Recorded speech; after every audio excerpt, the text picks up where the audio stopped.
Viewers, আজকের ভিডিওতে আলোচনা করব বাংলাদেশ পল্লী বিদ্যুতায়ন বোর্ডে সহকারী হিসাবরক্ষক ও হিসাবরক্ষক পদের পদোন্নতির নীতিমালা সম্পর্কে। এই দুই পদের পদোন্নতি রয়েছে কিনা সেই বিষয়ে আজকে জানতে পারবেন।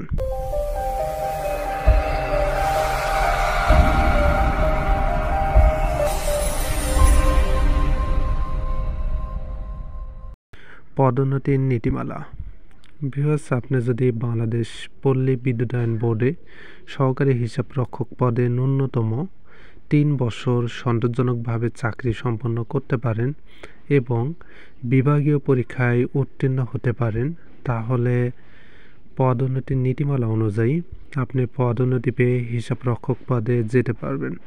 এখানে কথা হচ্ছে 3 বছর আপনি সন্তোষজনকভাবে চাকরি সম্পন্ন করার পর বিভাগীয় পরীক্ষায় উত্তীর্ণ হতে হবে। যদি বিভাগীয় পরীক্ষায় উত্তীর্ণ হতে না পারেন তাহলে কিন্তু আপনি পদোন্নতি পাবেন না।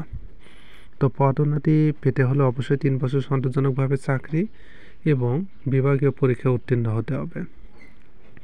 এরপর আপনি হিসাবরক্ষক পদে আবার 6 বছর সন্তোষজনকভাবে চাকরি সম্পন্ন করার পর পদোন্নতির নীতিমালা অনুযায়ী বিভাগীয় পরীক্ষায় উত্তীর্ণ হয়ে আপনি পদোন্নতি পেয়ে সহকারী পরিচালক অর্থ এই পদে যেতে পারবেন।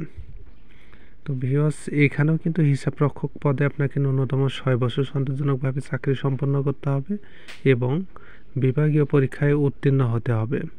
যদি বিভাগীয় পরীক্ষা উত্তীর্ণ হতে না পারেন তাহলে কিন্তু আপনি যতই 6 বছর সন্তোষজনকভাবে চাকরি সম্পন্ন করেন না কেন আপনি পদোন্নতি পাবেন না। তাহলে আপনাকে হিসাবরক্ষক পদে থাকতে হবে। তো ভিউয়ার্স, আমরা আজকে দেখলাম যে আপনি যদি সহকারী হিসাবরক্ষক পদে যোগদান করেন তাহলে সহকারী হিসাবরক্ষক পদ থেকে প্রথমে আপনাকে পদোন্নতি পেয়ে হিসাবরক্ষক পদে আসতে হবে।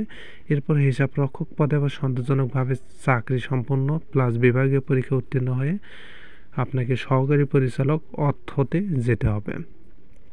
আর যদি আপনি ডাইরেক্ট হিসাবরক্ষক পদে যোগদান করেন তাহলে শুধুমাত্র হিসাবরক্ষক পদে 6 বছর সন্তোষজনকভাবে চাকরি সম্পন্ন করে বিভাগীয় পরীক্ষা উত্তীর্ণ হয়ে আপনি সহকারী পরিচালক অর্থ এই পদে যেতে পারবেন। ভিউয়ার্স, আপনাদের আরও কোনো পদের পদোন্নতির নীতিমালা সম্পর্কে জানতে হলে কমেন্ট করবেন, আমি সেই বিষয়ে ভিডিও দেওয়ার চেষ্টা করব। ফার্স্ট টাইম আমার চ্যানেলে হয়ে থাকলে চ্যানেলটি সাবস্ক্রাইব করে পাশে থাকবেন। যারা অলরেডি সাবস্ক্রাইব করেছেন তাদেরকে অসংখ্য ধন্যবাদ।